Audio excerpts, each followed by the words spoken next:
Welcome to the Irish Farmers Journal Weekly Podcast. Hello and welcome to this week's podcast. I'm Thomas Hubert, news correspondent with the Irish Farmers Journal. Coming up on the show this week. We're still trading well above the market. We're still paying a milk price that is well above the market. How to deal with ever more volatile dairy markets in the future. We ask Glanbia Ireland's boss, Jim Bergin. We are asking the Irish public, the people involved in farming at every level, to say that they will not get involved in purchasing loans that are forcibly sold by the vulture funds. To do that, in doing that, we will drive down the realisable value of the farm for the fund, and so make the best option available for the fund to provide an option or a deal to the farmer so that they can repay over a period of time. And boycott farm sales by vulture funds. The IFA's call to protect farmers who see their debts sold on to unregulated lenders. But first, we're at a crucial juncture in the process to decide how your farm payments will work after 2020. The EU will present its 5-year budget next week, and we have exclusive details on plans for the future of the Common Agricultural Policy in this week's Irish Farmers Journal. At a public meeting on the future of Europe on Friday, my colleague Odile Evans met European Commissioner for Agriculture Phil Hogan, who told her all countries in Europe should make an effort to support farmers in the next budget. We have to stand in solidarity with farmers at these difficult times, and just because we have 3 or 4 fine days doesn't mean that their problems are over. Your statement beforehand was very much about protecting the budget for the Common Agricultural Policy. What is your approach to that? Well, we have a very difficult budgetary situation, as you know, from the point of view of we have 12 billion less from the fact that Brexit has happened in the overall EU budget. There are many member states who want to have money allocated for the purposes of security of the people and security and defence issues arising from various policies that have been on hold for many, many years. So this is putting additional pressure on the budget.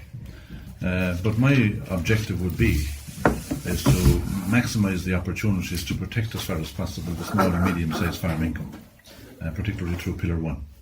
Okay. Some member states are committing to putting more into the budget, others aren't. Well, as you know, the budget has to be agreed by everybody unanimously before you actually can agree the budget. We have about 21 member states have committed to increasing their contribution to the budget, but of course we need the other 6 as well.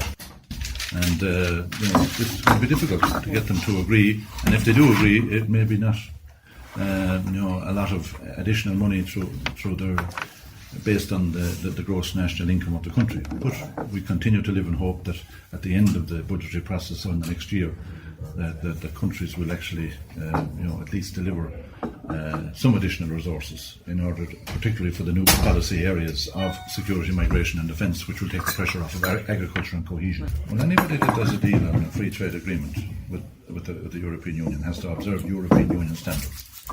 And irrespective of whether you have agreement or not, if product is coming into the European Union, these are the standards that must be respected. And it clearly shows that the controls and traceability systems that the European Union has in place are working when we're able to detect a considerable amount of difficulty in relation to the standards of food that we expect from South America.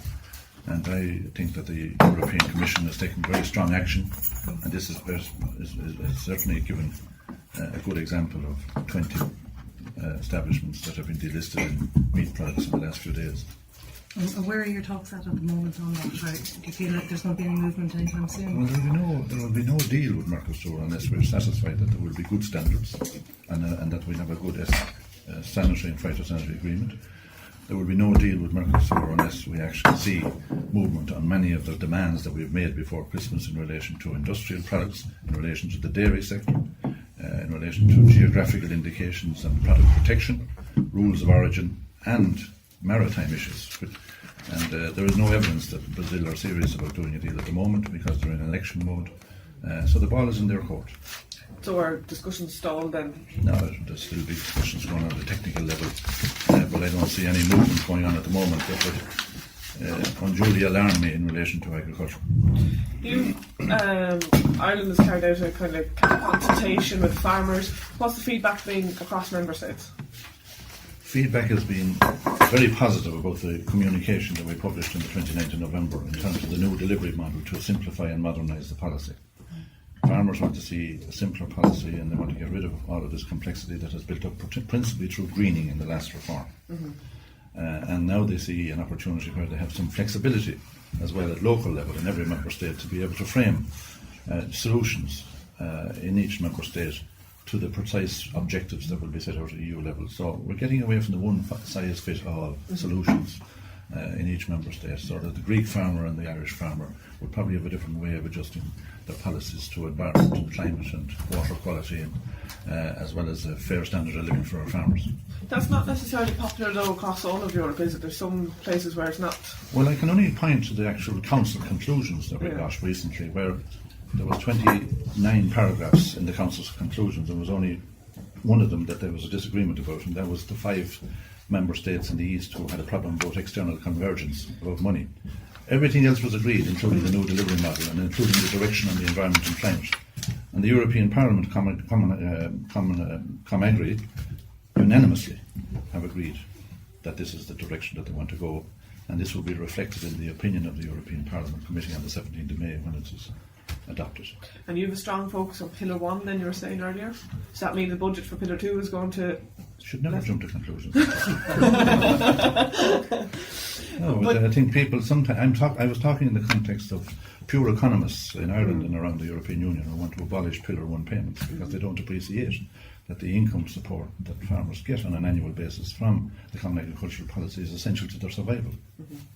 And if they don't have that income support, well, then we want our farmers to be able to produce the type of high quality food in the abundance that we're able to do today, for not just for European Union citizens, but for the 127 billion euros of exports that we have now around the world, where we have become the first exporting continent in the world for the first time in the last year.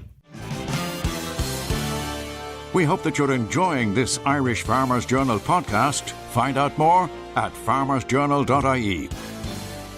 At the same event in Kilkenny, Odile met Glanbia Ireland's Chief Executive Jim Bergin to talk milk markets and weather difficulties. What was the kind of key message you wanted to get across on stage tonight? Well, the key message was that we wanted to support the event, first of all, and then to send key messages that this is a serious issue for Ireland and for the future of Irish farmers, and that we fully supported any increase in budget, which would be very much a necessity, really. When you review what farmers out there have been saying about indexation and all that element, the biggest, I think, concern that we would have is still in the area of volatility. We can see the impact that negative pricing or price reductions can have on farmers, probably very acute in the last couple of months in particular, but the market is the market. Our feeling all the time is, in a way, that the pain that farmers feel when price reductions occur are unnecessary if we had the right volatility schemes in place. We have about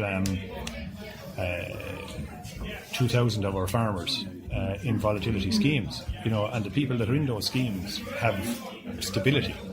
And the price that they're getting in those schemes, and as I said, we've gone through 11 schemes now. The average price is no different from the market price for since 2011, actually. And then we see dairy markets in Europe, climbing back up again to a certain extent. What's your outlook on it?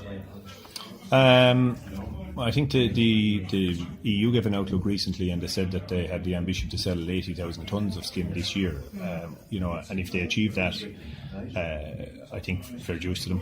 That would be the first element. But it still leaves a very, very significant balance of stock in the warehouses.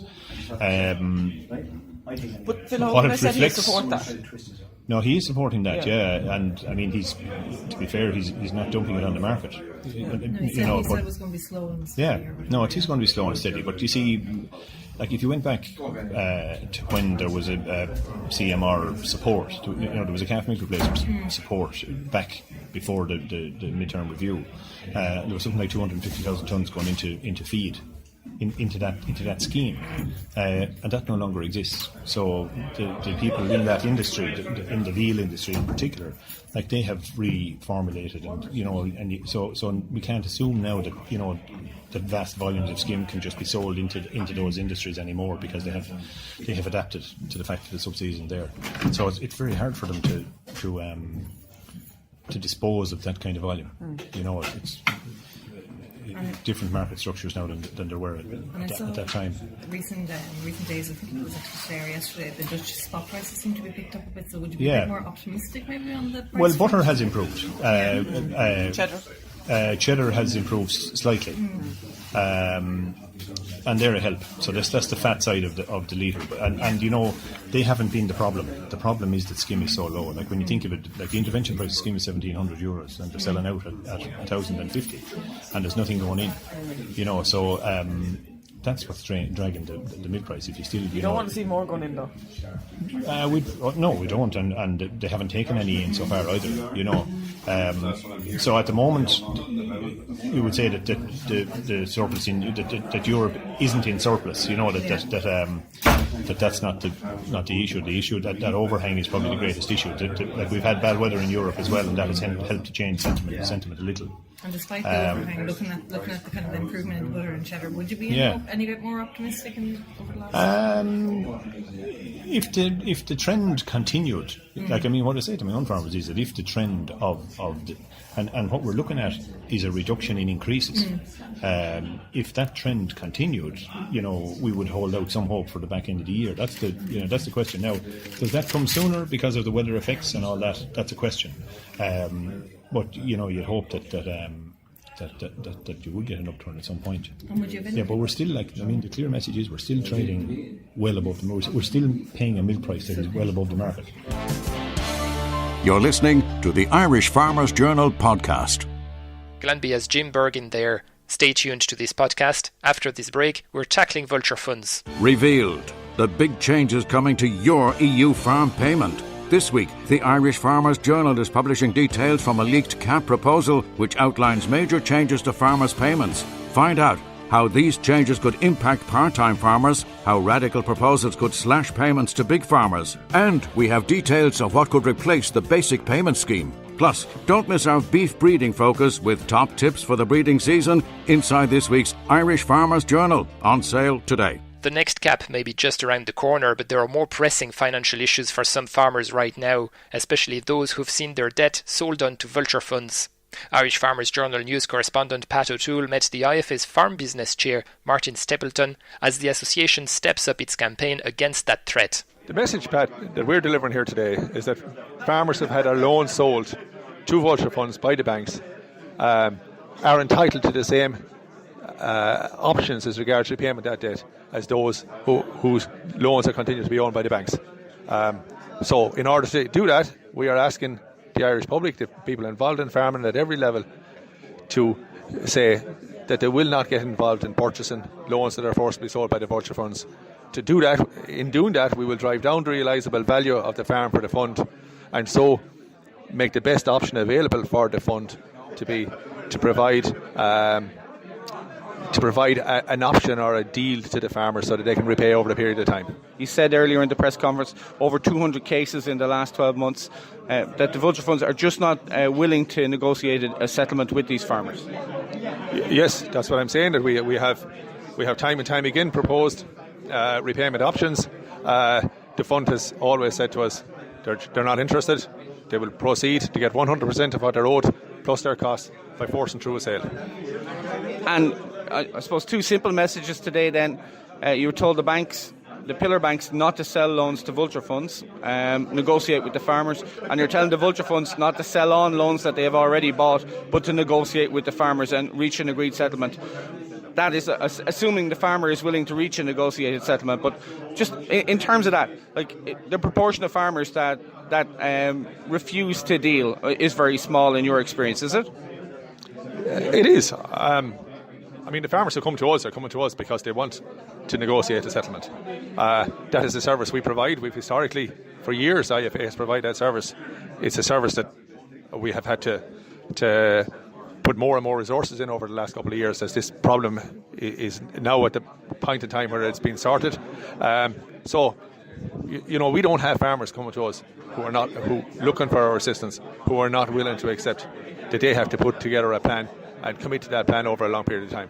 What's your message to the pillar banks, especially AIB at the moment, who are currently, the speculation that they're preparing to sell loans, including farm loans, to a vulture fund? My message is, for AIB especially, that AIB has always had a very, very strong agricultural portfolio in its dealings as a bank. Traditionally, that's and AIB themselves has told us that farmers have been they've been at the high end of the performance loans always. So we're saying to AIB, do not sell these loans. We need to work through them. We need to find alternatives, and we need to maintain the respect that we have for each other, both as bankers and farmers, so that we can continue doing business into the future, long after this short-term problem is sorted. It sounds from your tone today that the negotiations with the vulture funds and their representatives have effectively been exhausted from your perspective, unless they change their attitude. Are you willing to do business with the vulture funds if they change their tune, and is that your call to them? Yes. We want to do business with the vulture funds to give representation to our farmers in the very same way as we do now with the banks. We want to allow our farmers put in place a plan that's viable, that allows a farmer, which is not an easy thing to do, but allows a farm family to commit over a long period of time to devoting their work to paying back their debts, so they can save for the next generation of that family, the family farm that in some cases has been owned by that family for multiple generations. And finally, I suppose, for farmers who are in difficulty, who haven't yet maybe emerged, and who are looking for assistance, you've set up a structure nationwide. There's someone that they can go to anywhere in the country within IFA who will help them take the first steps towards a resolution. We have a debt support service. Any IFA officer around the country will put them in touch with that. We have a helpline. The phone number is manned in the farm centre by Mary Jenner, and the details then will be given to one of our specialised team, and that team member will contact that farmer and introduce them to the process. So we are very committed to putting the necessary resources in place to making sure that everyone is entitled to, every farmer in this country is entitled to have representation, so that their debt problem can be sorted fairly and with confidence. You're listening to the Irish Farmers Journal podcast. Every farmer will tell you that good farm workers are hard to find these days, and the same goes for meat factories. News correspondent Odile Evans met Doan Meat's operations manager Philip Talon, who is worried about falling numbers of crucial overseas workers and the prospect of a Mercosur trade deal. I'd say the key message is for once we're all on the one wavelength, that we need the cap, because from a processor's point of view, we need cattle and sheep to come in so that we can process it and sell it on to the market. Yeah. So if we don't have viable beef and sheep farmers, we don't get the product in. We have a role to play in giving a price, but the cap has the role to play in taking out the volatility and what really is a tool to make food more affordable in the market. So an element of that has come through with the whole fodder debate and everything, and co-ops obviously have supported dairy farmers in particular, as well as the other members, and an element has said that the factories and things need to support the beef and the sheep men as well, and that falls through for the recovery period from this fodder crisis. What's your plans? Well, I would have thought we would have reacted fairly quickly in the sense that the market, the suppliers needed to slaughter more cattle and sheep. The market handled that. The cattle kill is at a reasonably high level for this time of year. The price hasn't slipped and the price has gone up. Yes. The price has risen since January. The kill has gone up since January. The sheep price is at a high that hasn't been seen in a couple of years. So, we reacted in different ways. We had to push on to process the meat through the factories. We are struggling with labour crisis at the minute, and we had to equally go out and market more beef without undermining the market. Tell us about the labour crisis. How is that working out for you? Well, at the minute we're struggling to get labour. The economy in Ireland, thank God, for a lot of reasons, has recovered, so unemployment is at an all-time low. When this happened the last time, we weren't able to take in non-EU workers. We were able to take them in.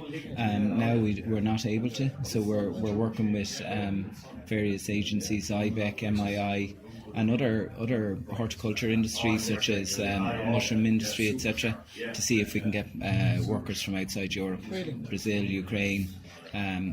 to bring in and help out with the labour shortage. And is there a need to go that far away? Like, what about Eastern Europe? What about we're recruiting. We're actively recruiting, and we're finding it difficult. The economy is recovering in Europe, so even if there was an Eastern European country that wasn't recovering or whatever, people would prefer to work on the mainland of Europe and travel. So someone working in Germany and living in Poland, for example, are able to travel back and forwards.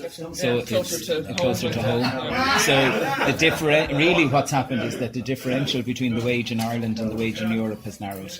And if, with the UK and everything, obviously they have a problem getting Eastern European workers because they don't know whether they're welcome there, they don't know what's going to happen with Brexit. So are you saying that even without the context of Brexit that they probably wouldn't be working in the UK anyway?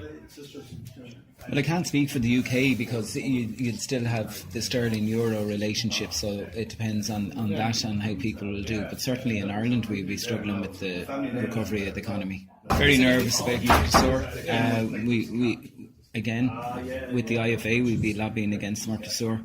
And really, in plain English, the big problem with Mercosur is that the South Americans will get quota allowance to come in with beef. So on a headline basis, it looks 70,000 tonnes of beef in a meat market of X million tonnes of beef looks small, but what we're really talking about is 70,000 tonnes of steaks coming in a smaller market. And what's happening is that those steaks are going into continental EU, where the likes of Ireland need to sell their steaks during the summer to maximise the value to the carcass. So tourism, tourist areas, etc., all these steaks going into food service. Your premium retailers, etc., will still market your Irish beef, but where you're looking for the upswing on the tourist market, etc., the influx of these South American steaks will keep the price down. And tell us, we have to sell the whole carcass. So and we're looking at having to develop markets outside that. So in fairness to the Department of Agriculture, they've put a lot of effort in with Bord Bia and the meat industry to get the likes of Japan and the US and China open. It's a small step. And China is open, and we need to grow that and need to open other markets. It's a foot in the door, and it's not going to be all of a sudden an answer to all our ills. But it's frozen beef mostly, isn't it? Yeah, but it's another market open. So if it's like don't have all your eggs in one basket. Yeah, exactly. Yeah. So it's another way that we can balance the carcass.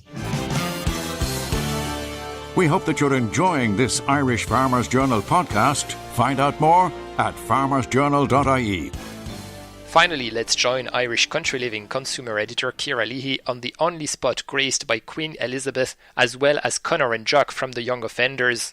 This is, of course, the Kay O'Connell fish stall in the English market in Cork. There, Ciara chatted to fishmonger Pat O'Connell. Hey, this is Ciara Leahy from Irish Country Living, and I'm down in the English market at Kay O'Connell's Fishmongers. Now, I'm here with Pat O'Connell, who many will know as the man that made the Queen laugh, and more recently for his acting skills on the Young Offenders.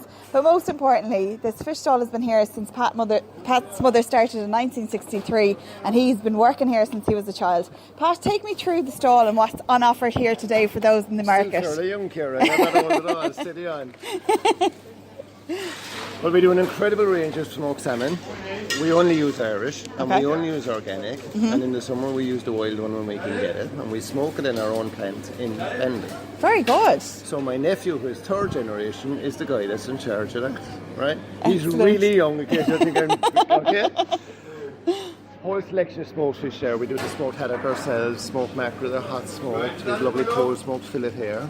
And then we do incredible scallops, which again try and Irish at all times. Excellent. And we get the bulk of our fish from Castletownbere in West Cork, which is Ireland's biggest fishing port. And stuff like scallops and prawns, I mean, are people comfortable cooking with this fish? How has it been in regards to sales of those types of fish?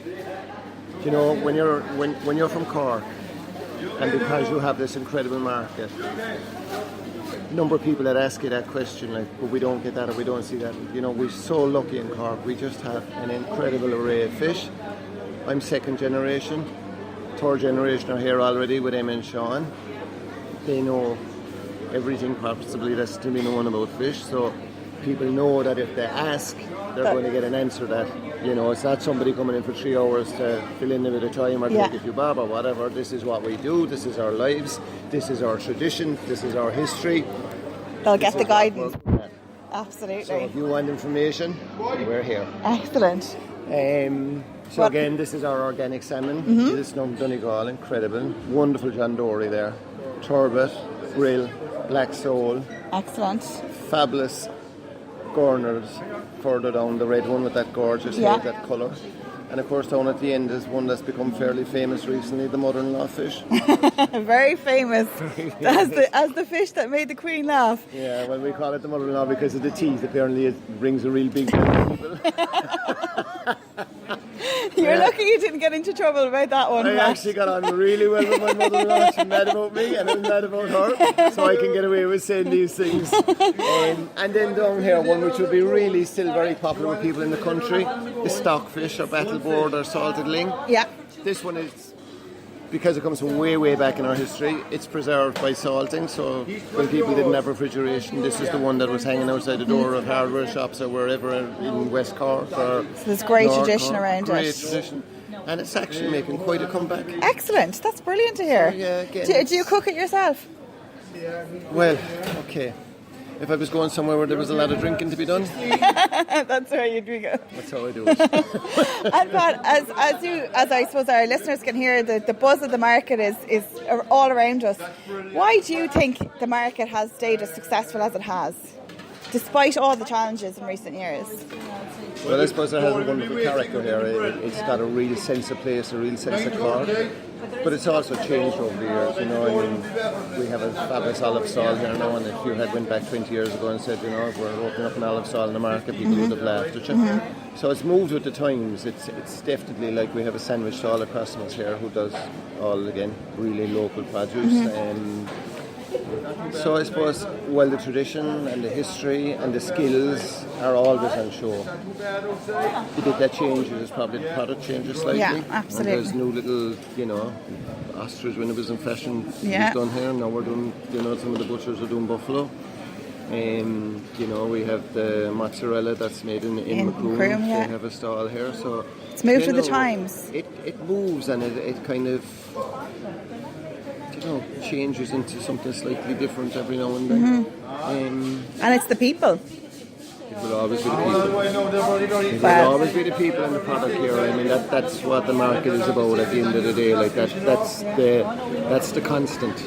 Well, I think that's a lovely way to end our interview. Thank you so much, Pat, and the very best of luck with everything. That's it for this week. Sarah Gray was on sound, and I'm Thomas Hubert. Have a good farming week, and talk to you again soon. The Irish Farmers Journal podcast, online at farmersjournal.ie and on iTunes every Thursday.